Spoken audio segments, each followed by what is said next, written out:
The UN has called on India and Pakistan to exercise maximum restraint as each side threatens the other in the wake of Tuesday's attack in disputed Kashmir. Police say they've identified 3 gunmen from Pakistan who they think were responsible for the murders of 26 Indian tourists.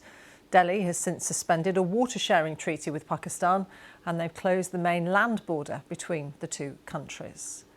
Well, we've got coverage from both sides. Arunadeh Mukherjee is in Delhi and Azadeh Mashiri is in Islamabad. Azadeh, there are real fears of an escalation here. You've been speaking to the Defence Minister of Pakistan. Tell us what he said. Well, the Pakistani government's position is clear. They reject any allegations that Pakistan was involved in this attack.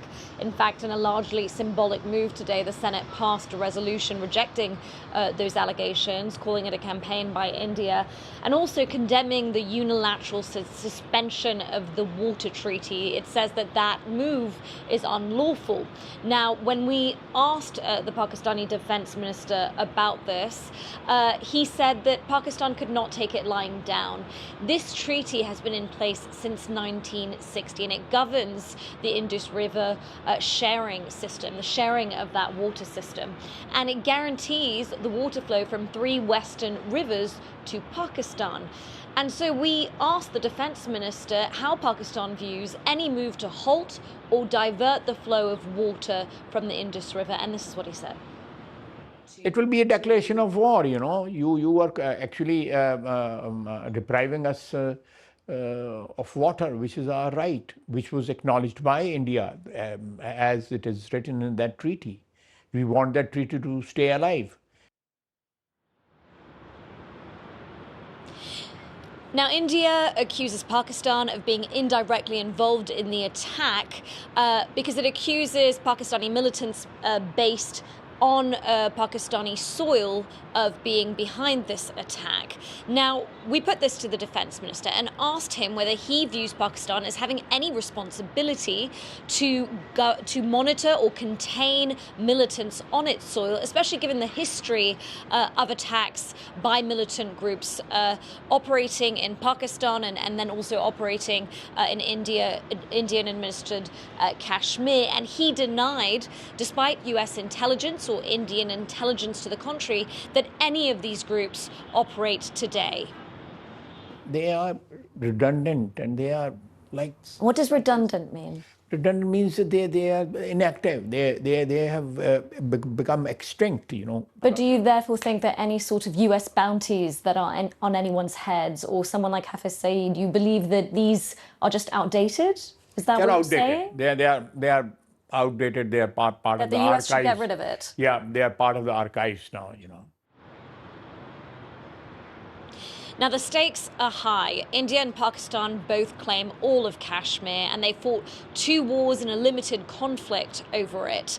And the last time we got to a point where there were Indian airstrikes, where there was any form of back and forth military action, was in 2019.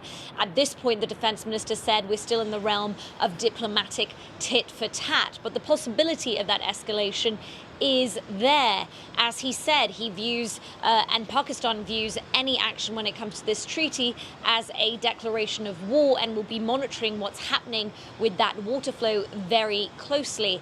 And currently, the government has told us that no third party, no country, and the World Bank is not mediating this in any way right now. So what happens in the next few days and weeks could determine whether this escalates into a full-blown conflict. Azadeh, for the moment, thank you very much. Let's speak to Arunadeh Mukherjee in Delhi. An absolute rejection there by Pakistan that they are involved in this at all, Arunadeh. So where's India's evidence? Well, India has repeatedly, over several decades, has made this allegation that Pakistan has backed separatist forces which have fomented unrest in Indian-administered Kashmir. And it's the same story every time. India makes those allegations and Pakistan denies it. But in this case, what is very significant and what makes the situation a little more unique is the scale of what we saw this time around in Indian-administered Kashmir. This is the first time, in a sense, in recent years that we've seen this kind of an attack take place and directed at civilians, really. And that's something that has left the country shocked and also angry, and which is why there is growing pressure on the Indian government, especially Prime Minister Modi's party, the BJP, which leads an alliance at the government, that they must appear to do something and send a very strong message. So we've heard that tough talk from Prime Minister Narendra Modi and members of his cabinet. Prime Minister Modi himself saying that they will pursue the attackers till the ends of earth. What does that essentially mean? What will that translate into is what the concern really is, as these two nuclear-armed neighbors get into a sort of a war of words. Where does it go from here?